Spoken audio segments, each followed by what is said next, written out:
Hello friend, स्वागत है आप सभी का एक बार फिर से एक और नई वीडियो के साथ आपके अपने इस YouTube channel Prince home designer में।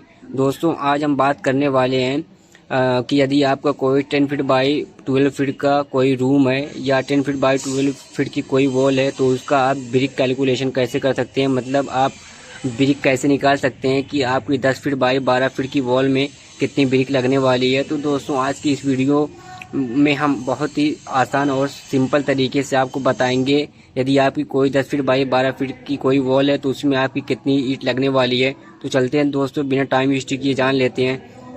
तो अब हम जान लेते हैं कि हमने किस तरह से इसका कैलकुलेशन किया है। बहुत ही सरल और आसानी से हम आपको इस वीडियो में बताने वाले हैं कि आप भी अपना किसी भी रूम का या किसी भी वॉल का नंबर आप ब्रिक कैसे निकाल सकते हैं। तो बात करते हैं, एग्जांपल की बात करें, number of the brick in A wall. यदि आपकी कोई 10 फीट बाई 12 फीट की वॉल है तो उसमें आपकी कितनी ईंट लगी है कैसे आप निकाल सकते हैं।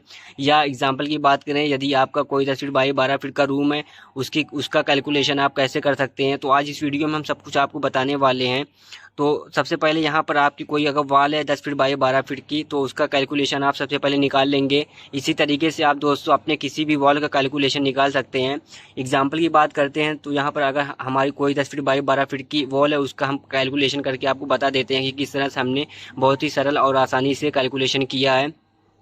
तो सबसे पहले यहाँ पर आप देख सकते हैं साइज ऑफ द ब्रिक। मतलब जो आपके ब्रिक मतलब जो आपकी ईंट होगी उसकी आपको सबसे पहले साइज जान लेनी है कि क्या साइज है उसकी। तो यहाँ पर आप देख सकते हैं हमारी जो साइज है ब्रिक की 9 इंच इसकी लेंथ होती है और 3 इंच हाइट होती है और 4 इंच हमारी विड्थ होती है। ये हमारा क्या विदाउट मोटार, मतलब मोटार के बिना हमारी इतनी होती है लेंथ विड्थ एंड हाइट बिना मसाले के। उसके बाद दोस्तों इसका हम नंबर ऑफ वॉल्यूम निकाल लेंगे। तो यहाँ पर हमारा नंबर ऑफ वॉल्यूम क्या होगा, ब्रिक का length into width into height.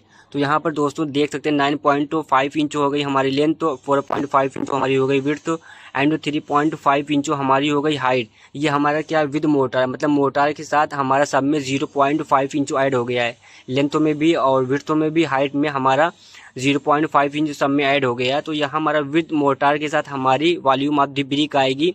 Multiply जब हम करेंगे तो 149.5 इंच, मतलब लगभग आपकी 150 इंच आपका वॉल्यूम ऑफ द ब्रिक आ गया, 150 इंच।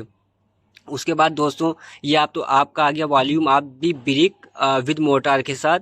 उसके बाद इसी तरीके से हम वॉल्यूम ऑफ दी वॉल निकालेंगे। तो यहाँ पर आपकी जो लेंथ में है 12 फीट है और हाइट 10 फीट है और मोटाई हम विड्थ की बात करते हैं तो 4 इंच है। यानी 4 इंच की वॉल जो हमारी होगी वो हमारी मोटाई होगी। तो यहाँ पर हम वॉल्यूम ऑफ दी वॉल निकालेंगे, लेंथ तो इंटू विड्थ तो इंटू हाइट वही फार्मूले से निकालेंगे।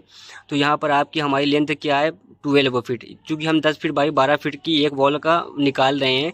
तो यहाँ पर आपका आएगा 12 फीट लेंथ हो गई और 4 इंच जो आपकी ये मोटाई यानी हमारी विड्थ हो गई 4 इंच। यानी जो आपकी 4 इंच की वॉल है तो यहाँ पर अगर 4 इंच होगा, अगर आपकी 9 इंच की वॉल है तो यहाँ पर इसकी विड्थ तो 9 इंच होगी। बट यहाँ सबसे पहले हम 4 इंच की निकाल रहे हैं। तो यहाँ पर 4 इंच और इंटू 10 यानी ये आपकी हाइट है, हाइट में 10 हो गई। तो चूंकि 1 फीट इज इक्वल टू होता है 12 इंच के, तो यहाँ पर सबसे पहले हम फीट को हम कन्वर्ट करेंगे इंचों में। तो यहाँ पर देख सकते हैं हमारी जो वॉल्यूम ऑफ द ब्रिक आई वो इंच में हमारा आया है। तो सबसे पहले हम फीट को भी कन्वर्ट करेंगे इंचों में। तो यहाँ पर हमारा 12 बढ़इया में 144 इंच हो गया और यहाँ पर 4 इंच इंटू और ये हमारा 12 दहाई में 120 इंच हो गया। तो हमारी ये जो आई वॉल्यूम ऑफ द वॉल हमारा आया है 69,120। तो हमारी यहाँ पे 69,120 inch volume of the wall ही आया है। उसके बाद इसका हम क्या करेंगे, नंबर ऑफ ब्रिक निकालने के लिए हम वॉल्यूम ऑफ द वॉल कर देंगे। यानी वॉल्यूम ऑफ द वॉल हमारे ये है वॉल्यूम ऑफ द वॉल और उसके बाद अपान में वॉल्यूम ऑफ द ब्रिक कर देंगे, यानी वॉल्यूम ऑफ द ब्रिक हमारी ये है। तो यहाँ पर देख सकते हैं जब हम करेंगे वॉल्यूम ऑफ द वॉल का वॉल्यूम क्या इतना है और उसके बाद वॉल्यूम ऑफ द ब्रिक का वॉल्यूम इतना है, हमारे ये दोनों इंच में है। तो यहाँ पे हमारी जो आएगी number of brick 10 feet by 12 feet की एक वॉल में। तो यहाँ पर जब हम इसको भाग देंगे 150 इंच से तो हमारी यहाँ पर 460 ब्रिक आएगी।